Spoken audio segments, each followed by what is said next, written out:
Great. Welcome, everyone. We are about to get started. We're going to give one more minute. I'm just going to pop in the chat our agenda so that you can all access it, where all of the links for today are going to live.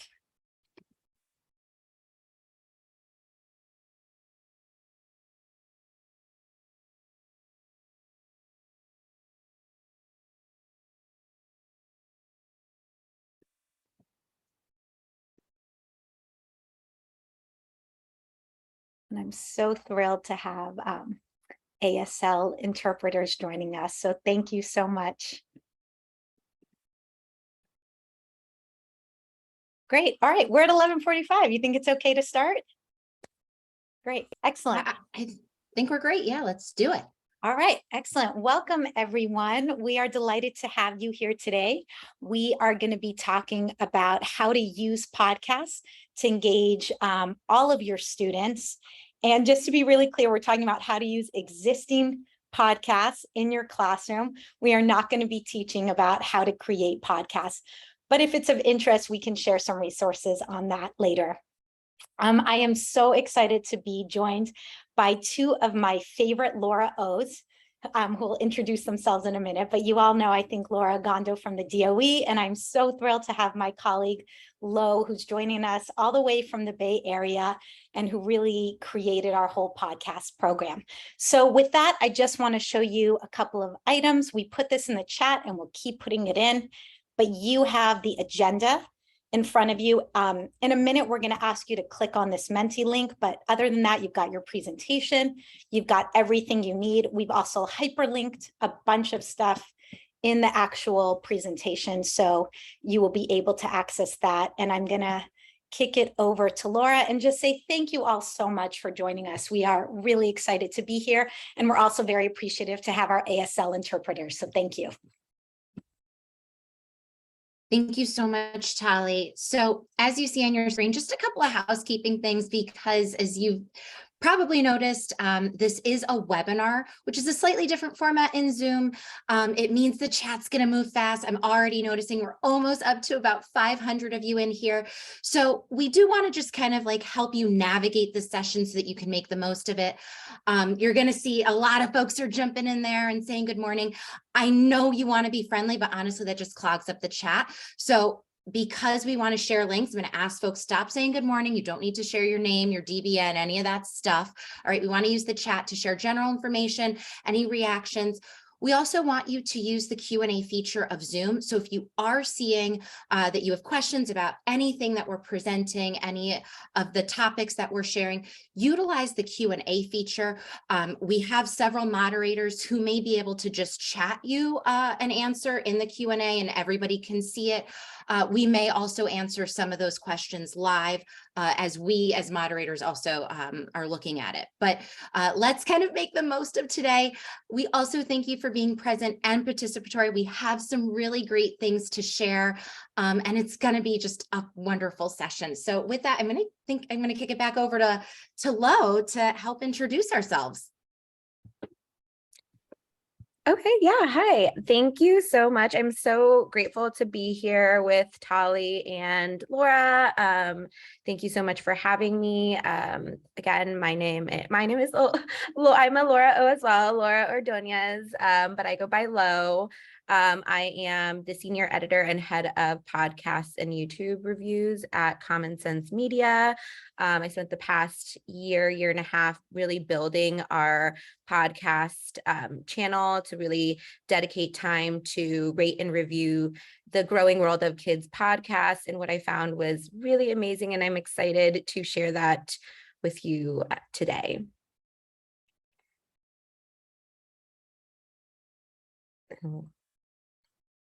Oh, I think this is me. I'm sorry. Sorry, Laura. Yeah, I was taking no. Just a reflection. Of course, of course. So folks, my name is Laura Ogando. I am the program manager for the Office of Digital Literacy and Inclusion. And like many of you, I started out in the classroom. I am a former special education teacher at the elementary level. I taught in self-contained, I taught in ICT, and then I moved over to my school's media center, where I brought a lot of the work I did with digital literacy, digital citizenship, to my entire school. So I'm really stoked to be here today to talk about podcasts, which you're going to hear from me quite a bit in this presentation. It's just another form of literacy, right? Digital literacy is literacy. Podcast is a version of digital literacy. So podcasts are literacy. And we're going to talk about what that means and how you can bring this form of literacy to your students. Tali? Fantastic. Thanks, Laura. And I'm Tali Horowitz. I'm the East Coast Education Director at Common Sense. I've been here now for over a decade. I am also a DOE parent. So I am coming at this through multiple hats. I'm a former classroom teacher and just really appreciate all of you. My kids are having a great year, so that's also a great feeling. So I'm going to be playing a little bit more of a role of MC almost today. We're going to be going back and forth between Lo and Laura, but I do want to kick it off by inviting you to share in the Menti. And I think, Laura, you can pop that link in the chat. But what do you listen to and why? And you'll see this as a word cloud. So if you put in podcasts, you might say podcasts, love them, whatever you're thinking of. I myself am a huge podcast listener. It's probably replaced music for me at this point. I love exploring new ones. I love recommendations. It's interesting to have us all here because I know, Laura, you are not a big podcast fan per se, but appreciate it from the educational standpoint, right? Absolutely. So I was going to share with folks. Yeah, I am not a huge fan of podcasts. I don't listen to podcasts, which I know sounds crazy because we're doing, a whole PD on podcasts, but I want to be really transparent about this because I think oftentimes there's a misconception that if we as teachers don't like the medium, if we don't believe in it, then like we can't use it. And I think that's not true. It's all about reaching our students, creating entry and access points. And for some of our kids, we know that print text is not their jam, right? So do I really necessarily care that you're getting your information from a podcast, a really good podcast, because again, they're not all made the same, versus a book? Not quite. Again, as long as we're vetting the resource, we're being critical about, where it's coming from and what messages it contains, it's still part of literacy. So that's why I'm excited for this work. I'm excited to be part of today's presentation and again, to help folks see and really change their perception of what digital literacy is all about.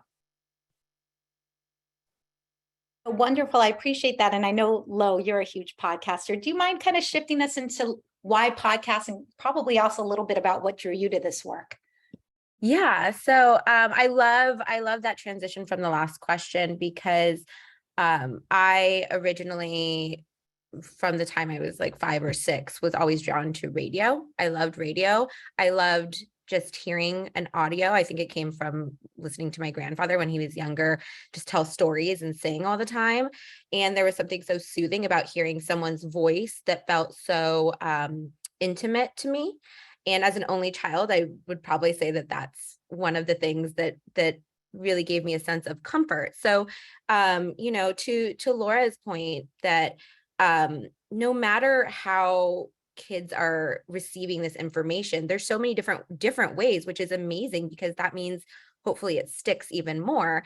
And podcast is just another way to do that in a listening form. So, it's really auditory, but there's also crossovers with visuals, and we'll talk a little bit about that today.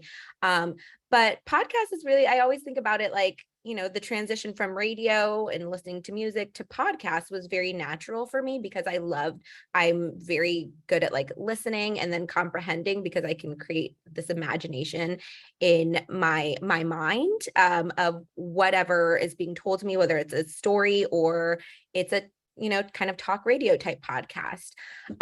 So that's what really drew me to the medium. And then as I learned more within the last like couple years, well, actually in my full work span, probably in the last like 4 to 5 years, learning more about the kids and family space, it just became very apparent how wonderful this could be as a learning resource for kids in the classroom, especially knowing that different kids, different people in general, have different learning styles, right? So why podcasts? why another thing? I think sometimes it can feel overwhelming. Like, is this just another thing? Podcasts are way less daunting than you think they are. I promise you. And hopefully by the end of this, I will make that clear. If not, reach out to me. But you know, the beauty of podcasts is that unlike a lot of other media formats, like a book, like a movie, like a TV show, right? Especially educational content, those have a lot of gatekeepers. They take a lot more time and money to create. Podcasts have a lower lift, which is great in the side of there could be more diverse voices in these podcasts. So you'll hear like a history podcast, a science podcast, several storytelling podcasts, and you'll hear them from different perspectives, whether that's a different ethnic or racial background, experience, whether that's difference in ability, right? Whether that's in difference in gender or neurodiversity. There's so many different perspectives that could be told through podcasts, and there's not as heavy of a lift there. What we really love, right, is as a parent, and I'm sure as an educator, is the screen-free element, right? It's a screen-free learning resource. So, you know, what's beautiful about that is it allows for imagination. It also helps improve reading and listening comprehension. I'll get into that in the next slide. It can help with social emotional skills because we know that listening and active listening is a social emotional skill, but the screen-free element is always so beautiful, right? As kids have more visuals coming at them day by day. And the beauty of this that I love so much is the ability to co-listen while also having the ability to independently listen. You know, kids, depending on their age range and their comfortability and how independent they are, right? They can listen on their own, but it can also be a really great experience to have together with their peers, with their teachers, with their families. You know, something that I think was really interesting to me coming in and looking at a lot of the research was that we saw, especially for Latino families. So there was Edison put out a Latino listener report, which they've been doing every year since 2021, well, the last 2 years. And they saw that 49% of Latino listeners listened in the home while spending time with family or friends, right? So it really started to show that co-listening is important for different types of families. But there was another survey that came out, a Kids Listen survey, which shows that 2 out of 3 parents that said that their kids listen to podcasts, those parents listened with their kids. Those caregivers listened with those kids. So, and as a single parent, I know that for diverse households, right, that is something that you could bring home from school to listen to together. I'm a single parent. When I listen to, you know, podcasts while I'm making dinner or while I'm doing chores with my son, that's something we're doing together while also having to do the day-to-day thing that I feel like I can't just drop, right? So there's so many great things going on there. And one of the things too is that we're going to meet kids where they are. We found that during the pandemic, the research is there that kids listening, the 3 to 12 age range, more kids listen to podcasts now. So there's 50% of kids in the US, 3 to 12, listen to podcasts. That's where they are. They're also on YouTube, and podcasts have expanded on YouTube as well. So we know that kids are there, and that's a new media format for them. And they're free and it's easy to listen.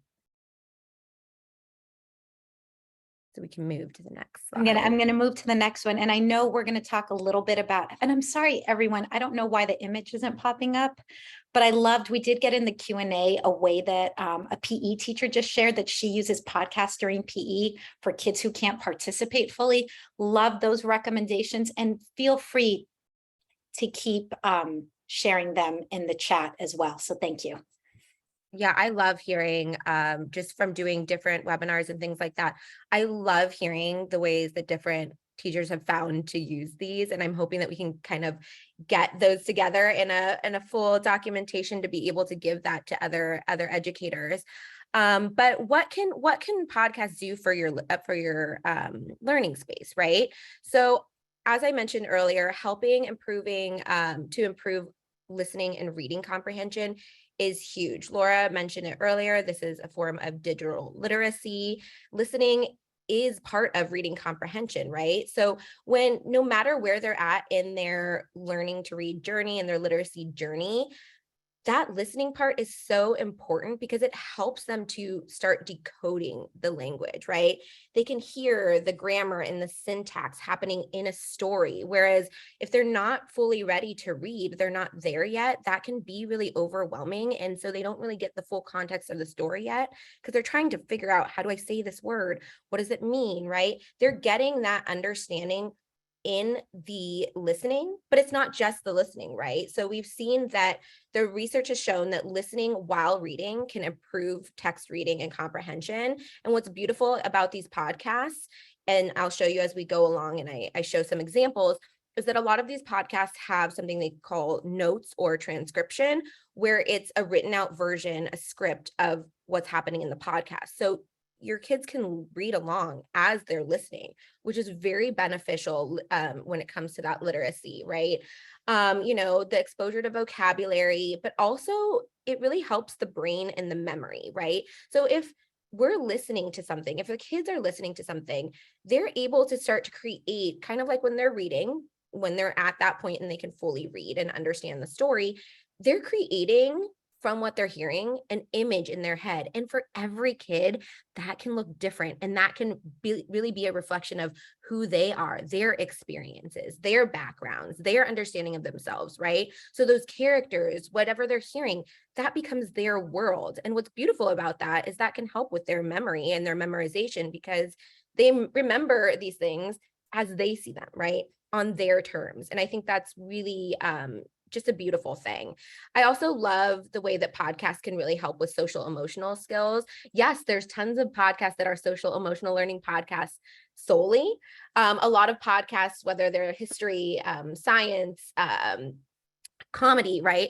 A lot of them will have that social emotional learning built in. They've learned from these other industries that have started to catch up, like TV and movies, and they're already building in the social emotional learning. But even outside of the actual content, we know that active listening is a social emotional skill. So you're already building that as you're listening. And we've also heard and seen that research has found that being engaged in listening to a story is positively associated with psychological safety and negatively associated with social anxiety. So it's this calming effect. And I remember hearing that and seeing that research and thinking, oh, that's why I loved, watching or listening to the radio and listening to my grandfather's stories. Listening really calmed me down. And the same way that podcasts can do the same, right? It's this calming sense of feeling and being in connection, right? I think another thing too, with it can facilitate discussions with, for older students, especially, right, for current events, civic issues, help really approach these really hard discussions that we're trying to have in the classroom. You feel that sense of calming, but you're like hearing this from different perspectives, right? So that can be really, podcasts are great for sparking discussions, great for mental health resources when it comes to that association with social emotional learning skills, helping kids, helping tweens, helping teens really understand their feelings, like their what they're going through, especially in all these transitional periods, and especially with the, what they're seeing on the news and all the social media they're surrounded with. And what I love about podcasts is they can help to support habits, routines, and activities. So when we're talking about like a mindfulness or a story time podcast, that's maybe a great way to start out quiet time, right? Or have in the middle of the day, or have as a reset, if the kids are really feeling like anxious or moving and need to get out some, energy, there's podcasts that help them with that, with movement, or there's podcasts that help them do breathing exercises, and they can really start off the day, end the day, really have tools to use to kind of self-regulate at different points of the day. And what's not on here that I really love as well, before we move to the next slide, is the ability to expand that literacy and teach different languages, right? So on our site, we have a bilingual and Spanish language podcast list that keeps growing. And that's amazing because that does help English learners learn Spanish, but it's the other way around as well. It can help to teach kids to learn English if that's not their first language. And the beauty is that with podcasts, you can slow them down and you can pause at any moment, which really helps with that comprehension and understanding. And I just want to say thanks, Lo. Just to frame it a little bit for everyone, we're giving you all this background on podcasts. I love seeing in the chat and the Q&A a lot of questions about where we can find everything. We're going to give you all the lists, tell you where you can find all these great podcasts. We just wanted to have this background for you to begin with. I think, oh, there it is. Sorry, guys. I just needed to click again. And there's that beautiful image. I'm going to turn it over to Laura to kind of summarize, especially thinking about our special ed students and how we can use it. And then we're going to talk a little bit about where you can find these podcasts. And we're going to highlight, going back to here, everything that Lo just highlighted. We've got lists for all of these. Breakdown, by grade level. Okay, Laura. Thank you. So, I hope that we've been explaining why this work is so important. But again, in thinking about what this conference is about, it's about reaching all of our learners. And we know that podcasts, as I said before, it's another form of literacy. And for some of our students with disabilities, for some of our students who just need a different approach, that's where podcasts can be a game changer. I've been, seeing it in the chat. I see a lot of folks talking about how podcasts, it's a different level of engagement, right? So why not make use of those resources? We know that some of our students also learn best auditorily. I mean, before podcasts were a thing, I remember using books on tape for some of my students. So this is just kind of like that evolution of what books on tape are. It really levels that playing field again for kids who are not, the print's just not hitting them, right? It's not their strong suit. A podcast can fill in that gap.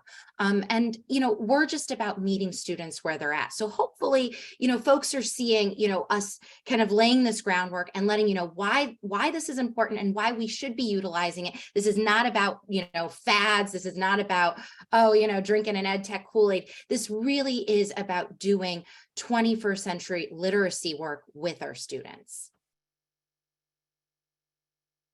Thanks, Laura. So in terms of where you can listen, just a quick note about some of the equipment. I think many of you are familiar with them, but you can listen to it through any of your devices, in the classroom, through individual computers. If any of you use your phones, you can go directly to the website too, because I know sometimes there's issues with things being blocked.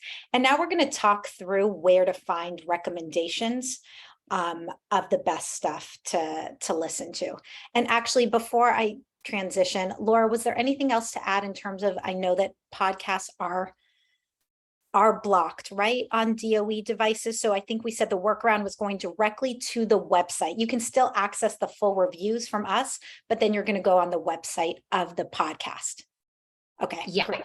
Yes. So just to be clear, in Google Classroom, you will actually, you'll be able to see that you have access to click into the podcast library in Google, but we don't actually have it turned on. So you'll see the tiles. The minute you go to click, it'll say it doesn't exist. So again, the workaround, as Tali said, you can go directly to the website and stream it from there. Again, it has to do with just keeping our students safe, and podcasts have not yet met our IRMA requirements for safety. So want to be really clear about why this is happening. Hopefully it's on our roadmap. Great. So now I'm going to turn it back over to Lo, but I love the question in the Q&A of, I have no idea where to begin to even find podcasts, both personally and educationally. And we love those questions. So Lo, if you, as you're introducing us to different podcasts, if you can kind of frame it like that, that'll be helpful. Yeah, I think that's where, I was talking about earlier, where that feeling of being overwhelmed can come from, is like, where do I start? There's so much out there. That is the thing about podcasts, right? Is that because there can be so many, there are so many, right? And that's just growing day by day. So it can feel like, where do I go? How do I know this is safe? How do I know this is good for my classroom? And thankfully, that is the work that we have been doing at Common Sense Media. We are vetting all of that for you, and we're vetting it with a really keen eye on a few different things, right? Child development, first and foremost. All of our reviews come from a child development research background. So if you see the age rating here, that's not just willy-nilly like, oh, we think that maybe an 8-year-old and up might like this. No, we have a whole background standard that our reviewers get. A lot of our reviewers, I will say, are educators themselves or have some educational background, which is beautiful. So they're coming from that perspective. But we have a whole content grid behind the scenes that really dives into what children are able to take in at certain ages based on child development standards, what they can understand, what they need at these certain ages. So that goes behind all of our reviews. So just to let you know, and then our star rating that you see is really like, is this good? Is this quality? Is it quality listening? Is it quality as far as positive messages, positive role models? We have this, what you see at the top with the age and the star rating. That's the very top of what you'll see of our review. You know, that's kind of like really simple. You scroll down just a little bit and you see what we have is our actually, can we go back to the last slide? Sorry. This is our content grid. And what's beautiful about this is you can click on any one of these things and it will pop, you know, any one of these rectangles, and it will pop out telling you a little bit more information, right? So educational value, the more dots that it has, the more educational it is. And a lot of the times what we'll have, if you click on that, is it will say, this show has a lot of educational resources on the website, or it teaches social or emotional learning, or it teaches from this perspective, and this is the host's background, and this is why they should be trusted in this, or not, right? We have positive messages. And what I love that we have is diverse representations. This is our newest content grid that will tell you about the different perspectives, whether that's ethnic and racial backgrounds, whether that's gender equality, whether that is coming from different neurodiverse perspectives, different abilities. We look into all of this content to see where it's coming from and to see where it can do better or where it's really a step above the rest. And so what's beautiful is that you're asking, well, where do I go? On our reviews, we try to have everything in one package so you don't have to go to several different places. No one has time for that. I know none of you have time for that. You do so much work, and we want to take that work out of it, right? So we have a section at the top called Listen On. This can be helpful if they're transferring the podcast into the home setting, or if you're coming from like an actual device where you're able to use this. I know that we've talked about how the access might not be there, but I'll still talk about this really quickly. So Listen On will give all the major platforms that this podcast is on. And then you can click there. If you're not in a space that's, you know, encrypted and not letting you go there, you can click there and it will let you go to these platforms. So even if you're listening at home because you're trying to test a podcast and see if that's right for your classroom, you can click on any of these. And we do have YouTube as one of the platforms as well. And it will take you straight to that podcast. Now, at the bottom, what's beautiful is that we have more podcast details, and that will include the website, as Laura and Tali were talking about, where you can click onto the website. It will have what they call an RSS feed there. You don't need to know the name of that. It's really just where you can listen to the podcast on the website. And many of these podcasts, as you'll see in the next few slides, have educational resources and activities with them, along with them, and those are on the website as well. And we have, you know, great things like the genre and topics that might be there. So that will help you kind of, if you want to find like a specific topic, that might help you in creating or finding that. But I also think what we really wanted to do was put the average runtime to know, okay, because there may be a science podcast that's 20 minutes per episode, usually average, or there may be one that's fast facts that's like 5 to 10 minutes. And that makes a difference in what you're using in your lesson plan in your classroom. And we know that. So we wanted to give that average runtime as a good sense and source of information. And again, these are on the same page that just the full on review page. So now that we've kind of seen what's there, we can look at some examples of some great podcasts, great places to start for different ages, and why. You know, one of the first things I really love about some of these podcasts is that they have activities and educational resources that they've already created as a starting point for educators and to be able to take back from the classroom to home as well, right? So one of the greatest, I know Tali loves this podcast as well, but one of the best podcasts we found is from WBUR. So they already have that radio background, which I feel like there's already kind of a sense of understanding of what's needed in the audio space.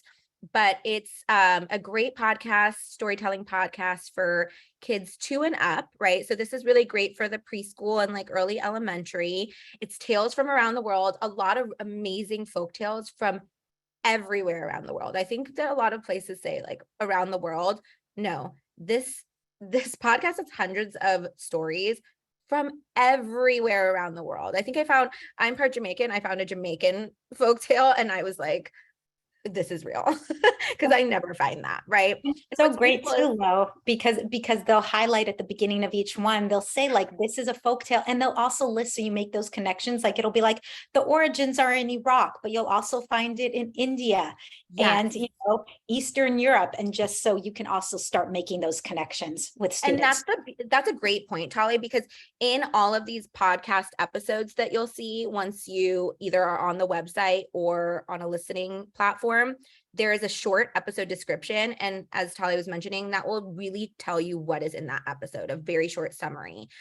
So you could find easily, where do I, maybe this is good for this lesson. But what's beautiful about Circle Round is this is one of the podcasts that has free activities for each episode. And because each story comes from a different background, they'll highlight something about the culture, something about the music of that certain location. So it's a full activity, but they help dive deeper into where's the cultural background, what is the traditional experience. So this is a really great one. And again, you would just click at the bottom of this review on the website, and there you go. Everything is there for you. And as we're going through and highlighting them, there was a question in the chat about all of these reviews being free. So I just wanted to say, so you all know I think about Common Sense is free, K through 12th grade digital citizenship resources, all free. Our ratings and reviews are all free for educators. So when you start clicking, and I know Laura's been putting in the chat direct links to some of these reviews, as you start clicking on them, once you've hit the 3rd review, you'll hit a paywall, and then it'll say, are you an educator? And you all are, and then you can get free access. So yes, it is free for educators. Thank you, Tali. Story Seeds is great for kind of the next level up. I feel like someone had asked in the chat something about ELA podcast or in the Q&A. This is a great one. This is, I think we rated it 6 and up. So, but this is I've listened to this one several times. I love it as an adult, and I tend to like the more kid and family centered podcast because they're not trying to speak to you in like this like diverse, intense language, right? It's just very straightforward and open.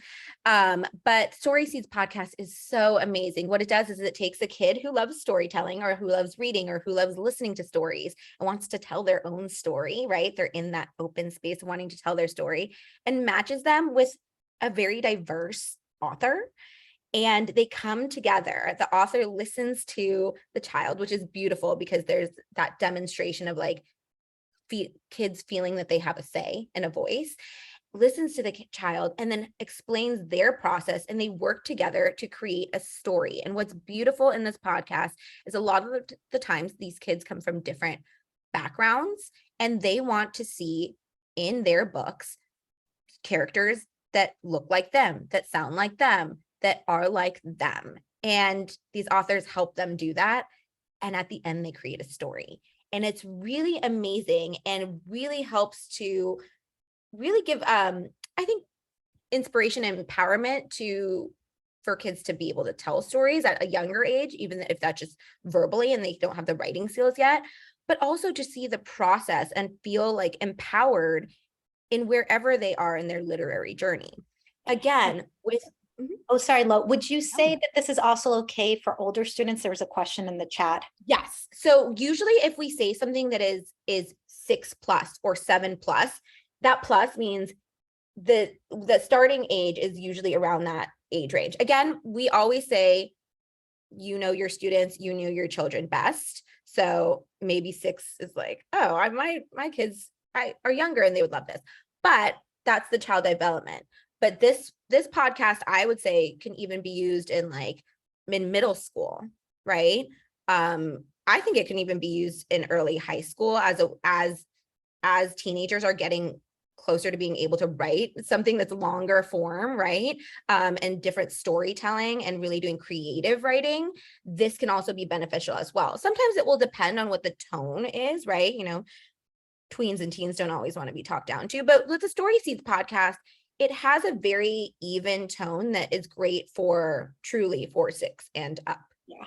And I think going back to what you said on our reviews, even if something says 7+, I think of this as a little bit like poetry sometimes, where like you might have a poem that you could share with your 5th grade class, and you could also share it with your 12th grade class, and they're going to interpret it really differently, and you can just go deeper with it. So it doesn't mean that it's only for 7-year-olds. Like to Lo's point, it's all the way up.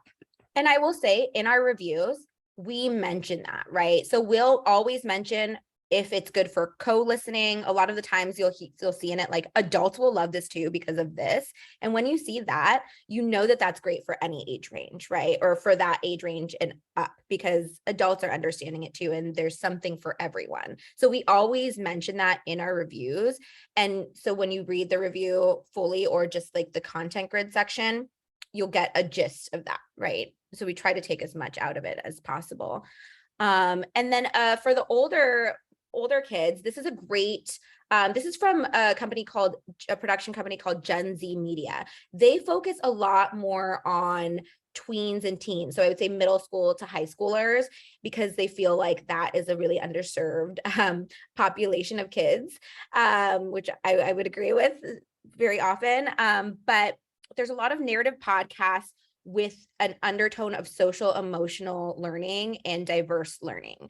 And this is one of their great podcasts called 6 Minutes, which they just released in Spanish. And what I love about what they did with the Spanish podcast is they didn't just do a copy paste. It's the same story. They got a completely different cast that were all Spanish language actors and actresses. So it was very intentional, right? Those episodes are very short, which is really nice. So they're like quick stories. But what I will say about Gen Z Media, and you'll see that they have free detailed listening guides, and the way that these listening guides are broken down, you can use the whole thing within a matter of a week or a month, or you can just take bits and pieces of it. But they do an amazing job with their guides and resources, and they have video elements as well. And it's all free on their website. Thank you. So, Laura. So I always think it's important to talk about what things realistically look like. We're already in the middle of the year, right? It's smack dab in the middle of November, right? No one has time to rework what they already have planned. So my biggest piece of advice, and I keep saying it, is to treat podcasts like your literacy, right? So think about all the times in your day where you do literacy work and what that looks like. As a former elementary educator, I know that I did literacy sometimes in centers with some of my younger students.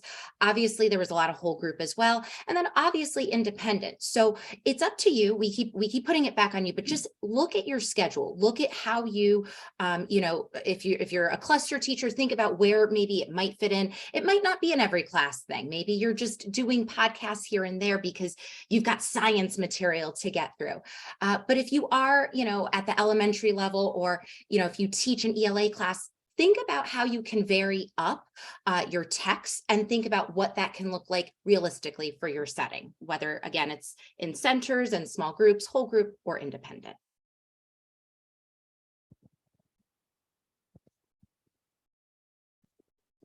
Thanks, Laura. So what we're going to highlight now for the next few minutes that we have in kind of our closing time is that we have a lot of best of lists. And so we've got the links. We'll keep popping those in the chat. I'm trying to exit out of this. There we go. I just want to show everyone we've got everything linked directly underneath the slides too. So you've got the slides. You can just lift it up, see it in the podcast notes. But when you're actually in here, I'm trying to highlight it. Let's see if that's working. Come on, computer. When you're actually in it, you will be able to also sort by age as well. So I know that there are a lot of questions. So just for you to see at the top, this filter by, and you can look at the age ranges here. And then we've got a bunch of different lists. We've got lists specifically, as Laura was highlighting earlier, around social emotional learning. There's a whole bunch of different ones here. These are all linked as well. We've got ones for talking about difficult topics, civic engagement, current events. The habits, routines, and activities that Lo was mentioning earlier as well. These can all be helpful there. And then reflecting lots of different perspectives, voices, and stories. So I'm going to also pause for one moment because there was a question about lessons that link specifically to podcasts. I'm not as familiar with that per se, but did want to show you over here that we actually have, again, in the notes section, we have some of our lessons and resources that could link nicely with the podcast. So we have our digital life dilemmas. That's where we're inviting middle and high school students to really think deeply about really gray area, nuanced issues in their digital lives, and to either identify the different feelings and perspectives of people involved, or to take a stand and think about different perspectives. So we've got some links to that as well. And then as we're starting to close, I wanted to pass it back to Laura to talk about kind of what resources we need in preparation. Absolutely. So to sound like a broken record, again, you're going to treat this just like anything else you do with literacy. So the same way you wouldn't do a read aloud with students without having previewed the book beforehand, or assign a book to students without reading it yourself, before you assign any type of podcast, you need to like pre-listen, right? You need to know. And you can't always go with like, oh, but I've heard this podcaster before, because sometimes, you get into one particular podcaster, and then you realize like, ooh, maybe a couple of the episodes are, a little sketchy. So always important, listen to anything you're going to assign. And that's just, again, best practice. Set it up for students. Just like introducing any kind of new genre or text, podcasts are different. You need to give students a lay of the land. Let them know this is how a podcast works. This is what you need to look for. It's going to tell you how long it is. It's going to tell you what, this topic is about. You're going to be able to see who's putting this out and who they are and where they come from, right? Like, is this person, writing for a particular organization? Are they a political commentator? Are they, some important figure? These are all the things, again, you want to set kids up. It's all about navigating the text. And this just happens to be a digital text. Then while kids are, listening to the podcast, we want active listening. Passive listening is where, a kid presses play and they're just kind of sitting back doing one of these jammies. That's not active listening. And that's also not what we consider active reading, right? If your kids aren't stopping to like post it or jot down a thought or potentially reread a page because it was confusing, then we're not doing our work. So make sure that kids are actively engaged with the podcast, using all their literacy skills to navigate it. And then afterwards, all right, you're going to have students share. Again, if all they do is listen and just kind of sit on the info, we're not really doing the work. The work is all about then taking what you listened and sharing it with others, talking about it. Do you agree? Do you disagree? Does this connect to maybe a different podcast you listened to, or a book that you read, or an article, or just something you heard in the media, right? We want kids talking. So I know this was a lot of information. I know you may still have questions, but remember, we keep linking our slide deck. There's a ton of resources. Someone did ask about, what about the high school kids? You can actually filter the podcast recommendations by age. So I don't know if you can show that really quickly. Yeah, perfect, Holly. So you can see for those who are like, where's the high school stuff? Just go to the teen section. That's your high school age range. But do know, yeah, there's a ton of resources on Common Sense. And if you're just like wanting to dabble, start there. Then, the more you get into it, you can start fielding recommendations. Again, you got to build up to that. But I always like to know, what are kids listening to, especially outside of school hours, and engage them in that way. Because You don't have to be the expert on this. You don't have to know everything about podcasts. Remember, our job is to act as a facilitator, right? We're facilitating this process and we're facilitating this work. So Right. there is a link in the chat. I'm sorry, Oh, Tali. no, that's okay, Laura. And actually, as you're sharing, if you don't mind popping in the survey as we're wrapping up, this will literally take you just 1 minute. But I wanted to show you. So again, I put it back in that podcast list because there's been a ton of questions like, what about podcasts if I want my kids to get ideas for what they can make, or visual arts? There are so many different lists here. So I've got the age at the top, but then if you keep scrolling down, I'm trying to make that go away. You can see a ton, like, so kid podcasts that promote learning. There was something podcast for kids by kids. Kids and family podcasts with Black hosts and Black lead characters. This is being blocked by my screen right now, but it's Indigenous Peoples Month. So there's a list there. I have to say Low is fantastic and it's constantly creating more lists. So please go through and scroll for this and you will find things that connect to your subject area. I promise you. And if you don't, please send me an email with a request of what you'd like to see and I will share it with Low. So with that, I really want to thank Laura so much for facilitating with us. I want to thank Lo so much for coming in today, for creating these great resources. Thank you, ASL interpreters and tech and learning. And most importantly, thank all of you for coming today. Loved the chat. I don't know, Laura, if there's a way we can keep the chat, save it for later, but so many great ideas. I'll get it for us. Okay, and ways people are using it. So thanks, everyone. Take care. And when you have a moment, please complete the survey. We appreciate that. And just to be clear, the survey is for Common Sense's purpose. Okay. You're going to get CTLE. That's tomorrow, separate situation. Okay. I don't want any confusion. The survey is just for Common Sense so that they can use it to make their PDs the most amazing as possible.